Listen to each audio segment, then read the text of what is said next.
Welcome to learning via online. আজকে আমরা আলোচনা করব ক্লাস 10-এর একটি ইম্পর্ট্যান্ট প্রোজ অর্থাৎ খুব গুরুত্বপূর্ণ একটি গদ্য নিয়ে পোজ নিয়ে কি দ্য ক্যাট। হ্যাঁ, এটি একটি পোজ লেসন 7-এর ক্লাস 10-এর লেসন 7-এর একটি গদ্য দ্য ক্যাট। এটি নিয়ে আজকে আলোচনা করব। দ্য ক্যাট গল্পটা অনেক একটি গল্প, তাই এটিকে পার্টে ভাগ করে আলোচনা করব। পুরো গল্পটি একটা ভিডিও দেওয়া সম্ভব নয়, তাই পার্টে ভাগ করে আলোচনা করব। এটা হচ্ছে পার্ট 1, এটা হচ্ছে ভিডিওর অর্থাৎ এই গল্পটির পার্ট 1। এই পার্ট 1টিকে আমরা কী করব, পার্ট 1 শুধু আমরা ইউনিট 1টা পড়বো, টেক্সটের যে ইউনিট 1 সেটা পড়বো। তো দ্য ক্যাট শুরু করছি। দ্য ক্যাট লিখে থাকে Andrew Barton Paterson. The cat is written by Andrew Barton Paterson. আর এবার আমরা জানবো এই টেক্সট অর্থাৎ এই গদ্যটির মাধ্যমে গদ্যটির সম্পর্কে এবং এই অথারের সম্পর্কে। তাহলে কি অ্যান্ড্রিউ বার্টন প্যাটারসন 1864 অর্থাৎ 1864 সালে তার জন্ম, 1941 অর্থাৎ 1941 সালে তার মৃত্যু হয়। ওয়াজ অ্যান অস্ট্রেলিয়ান পোয়েট, তিনি ছিলেন একজন অস্ট্রেলিয়ান কবি। ঠিক আছে, অ্যান্ড্রিউ বার্টন প্যাটারসন ছিলেন একজন অস্ট্রেলিয়ান কবি বা অস্ট্রেলীয় কবি। জার্নালিস্ট মানে আমরা জানি সাংবাদিক। অ্যান্ড অথার মানে লেখক। হু রোট এক্সটেন্সিভলি অন অস্ট্রেলিয়ান লাইফ, যিনি অস্ট্রেলীয় জীবনের উপর প্রচুর লেখালেখি করেন। শুধু অস্ট্রেলিয়া মানে তিনি যেহেতু একজন অস্ট্রেলিয়ান পোয়েট, তাই তিনি কী করেছেন, অস্ট্রেলিয়ান জীবনের নিয়ে বেশি লেখালেখি করেছেন, মানে অস্ট্রেলীয় জীবনের নিয়ে বেশি লেখালেখি করেন। His notable work include Waltzing Matilda, ঠিক আছে, and the man from Snowy River. এই ছিল দ্য পোয়েটের সম্পর্কে। এবারে জানবো the text describes in minute detail the daily activities of cats. The humorous narrative takes us into the world of cats and indicates to us that they may not be the gentle and timid creatures that we take them for. ওকে, এর মানেটা বলছে পাঠ্যাংশটি সম্বন্ধে। এই যে পাঠ্যাংশটি describe করে একটি বর্ণনা করে একটি বিড়ালের দৈনন্দিন কাজকর্মের যে বর্ণনা, সেটাকে কিন্তু ডেইলি অ্যাক্টিভিটিস যে বর্ণনা, সেখানে কিন্তু এই গদ্যটি দিচ্ছে। অর্থাৎ একটি বিড়াল কীভাবে দৈনিক জীবনযাপন করে সেটি এখানে দিচ্ছে। এবং the humorous narrative takes into the world of indicate that the may not be the gentle and timid creatures we take them for. অর্থাৎ এই বর্ণনাটি আমাদের বিড়ালের জগৎ নিয়ে যায় এবং আমাদের ইঙ্গিত দিই যে আমরা তাকে যতটা জেন্টেল ভাবি, যতটা নম্র ভাবি এবং টিমিড মানে তোমার যে ভীতু জন্তু, টিমিড মানে ভীতু জন্তু, ক্রিয়েচার্স মানে জন্তু, that we take them for, অর্থাৎ আমরা তাকে যতটা নম্র ভীতু জন্তু ভাবি তারা ততটা নাও হতে পারে। তাহলে এটি ছিল the text and the author, এটা দ্য অথার অ্যান্ড দ্য টেক্সটের সম্বন্ধে, এটা এই বিড়ালের সম্বন্ধে পুরো গদ্যটা। এবার আমরা ডাইরেক্ট গদ্য চলে যাব। Unit 1. Most people think that the cat is an unintelligent animal, fond of ease and caring little for anything but mice and milk. But অর্থাৎ মোস্ট পিপল থিঙ্ক দ্যাট মানে কি বেশিরভাগ মানুষ ভাবেন যে বিড়াল হলো একটি বুদ্ধিহীন প্রাণী, আনইন্টেলিজেন্ট অ্যানিমেল, একটি বুদ্ধিহীন প্রাণী, fond of is and carrying little for anything, অর্থাৎ যে সে মানে এনিথিং বাট মাইস অ্যান্ড মিল্ক, অর্থাৎ যে তার পছন্দ ইঁদুর আর দুধ ছাড়া যেন কোনো বিষয়ে তার মন নেই বা কোনো বিষয় জানে না, শুধু ইঁদুর আর দুধ ছাড়া সে আর কোনো বিষয় জানে না। But a cat has really more character than most human beings and gets a great deal more satisfaction out of life. কিন্তু প্রকৃতপক্ষে বেশিরভাগ মানুষের চেয়ে বাট ক্যাট রিয়েলি মানে মোর ক্যারেক্টার, প্রকৃতপক্ষে বেশিরভাগ মানুষের চেয়ে একটি বিড়াল অনেক বেশি প্রকৃত মানুষের চেয়ে একটি বিড়াল অনেক বেশি স্যাটিসফ্যাকশন আউট অফ লাইফ, অর্থাৎ অনেক বেশি কী হয়, আকর্ষক হয়, আমাদের আকর্ষণ করে তার নিজের গুণের দ্বারা, অনেক গুণ রয়েছে তার, আকর্ষণ করে এবং জীবনকে সে অনেকভাবে খুব সুন্দরভাবে লাভ করে। অর্থাৎ একটি ডেইলি লাইফ একটা মানুষ যতটা বিজি ততটা কিন্তু বিড়াল নয়, সে তার লাইফটাকে পুরোপুরিভাবে দিন নতুনভাবে এনজয় করে। এবং তাই এখানে বলা হয় যে অনেক মানুষ ভাবে যে শুধু দুধ আর ইঁদুর ছাড়া কিছু বোঝে না, কিন্তু একটা ক্যাট মানুষের চেয়েও তার ক্যারেক্টারকে খুব ভালোভাবে ডেইলি লাইফে এনজয় করছে, আমাদের আকর্ষণ করছে তার ডেইলি লাইফের উপর তার গুণের দ্বারা।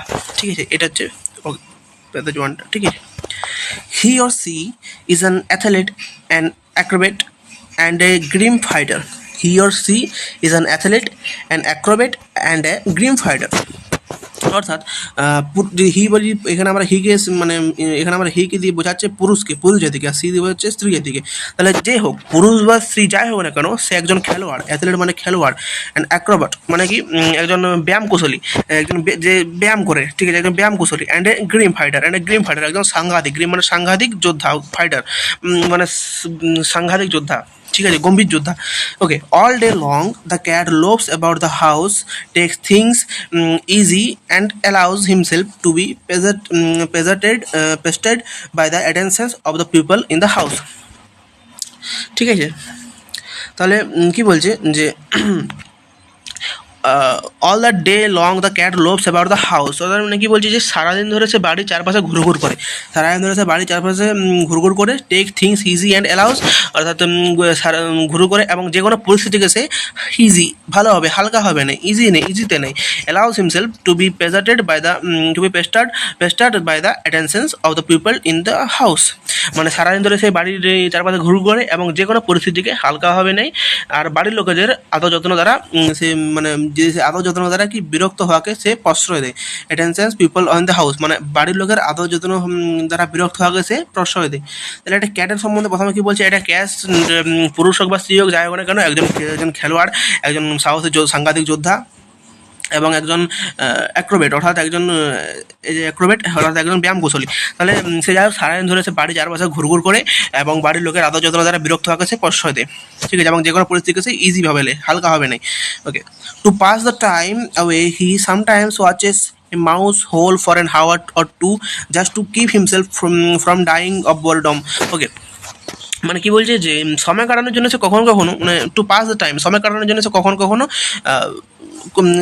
ইঁদুরের গর্তের দিকে, অর্থাৎ এই যে মাউস হোল মানে ইঁদুরের গর্তের দিকে কি করে, এই ইঁদুরের গর্তের দিকে কি করে 1-2 ঘন্টা মানে তাকিয়ে থাকে, 1-2 ঘন্টা কাটিয়ে মানে দেখে সে কাটিয়ে দেয়। ইঁদুরের গর্তের দিকে সময় কাটানোর জন্য সে ইঁদুরের গর্তের দিকে 1-2 ঘন্টা তাকিয়ে সময় কাটিয়ে দেয়, যাতে করে মানে কাটিয়ে দেয় কেবল এই যে just to keep himself from dying of boredom. কেবল বোরডম মানে কি একঘেয়ামিতা, তাহলে জাস্ট টু কেবল একঘেয়ামিতা থেকে মরার জন্য বা একঘেয়ামি থেকে বাঁচার জন্য সে কি করে, সময় কাটানোর জন্য, টাইম পাস করার জন্য সে কি করে একটা ইঁদুরের গর্তের দিকে তাকিয়ে 1-2 ঘন্টা কাটিয়ে দেয়, just of from dying of boredom, অর্থাৎ একঘেয়ামিতা থেকে মরার জন্য সেরকম করে। People get this idea that is this sort of thing is all that holds life for a cat. লোকে এমন ধারণা নিয়ে বেঁচে থাকে যে লোকে এমন ধারণা করে যে এই সমস্ত জিনিসই কেবল বিড়ালের জীবনে ঘটে। লোক মানে এমন দিস আইডিয়া নিয়ে আছে, এই আইডিয়া নিয়ে পোষণ করছে তারা, যে কেবলমাত্র এই জিনিসগুলো কেবলমাত্র একটি বিড়ালের জীবনে ঘটে। এই যে এমনি করে টাইম পাস করা বা এরকম ধারণা পোষণ করে যে সমস্ত জিনিস কেবল বিড়ালের জীবনে ঘটে।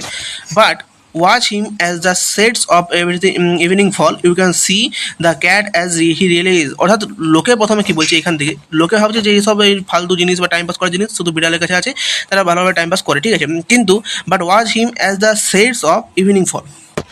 কিন্তু এখানে কবি কি বলছে, কবি বলছে কিন্তু সন্ধ্যের ছায়া যখন সে নেমে আসে তখন তাকে লক্ষ্য করো, বিড়াল আসলে যেমন তেমনভাবে তুমি ওকে দেখতে হবে। অর্থাৎ তুমি যদি সন্ধ্যের ছায়া বিড়ালকে লক্ষ্য করো তাহলে তুমি দেখতে পাবে বিড়ালের আসল রূপ কী, বিড়াল যেমন তখন তুমি সেভাবে তাকে দেখতে পাবে।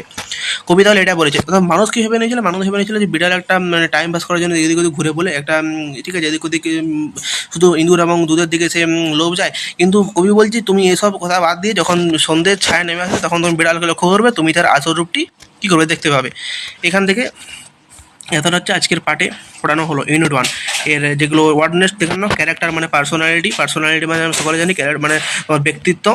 অ্যাক্রোব্যাট মানে আমরা বললাম যে one who entertains through difficult physical movements, অর্থাৎ যারা কঠিন শারীরিক নাড়াচাড়া এবং পারফরমেন্সের মাধ্যমে বিনোদন দেয়। অন এন্টারটেন্স বিনোদন দেয় থ্রু ডিফিকাল্ট ফিজিক্যাল মুভমেন্ট, কঠিন শারীরিক মুভমেন্টসের মাধ্যমে, নাড়াচাড়ার মাধ্যমে যারা বিনোদন দেয়, যারা ব্যায়াম কৌশলী বলে সহজে বলা ব্যায়াম কৌশলী।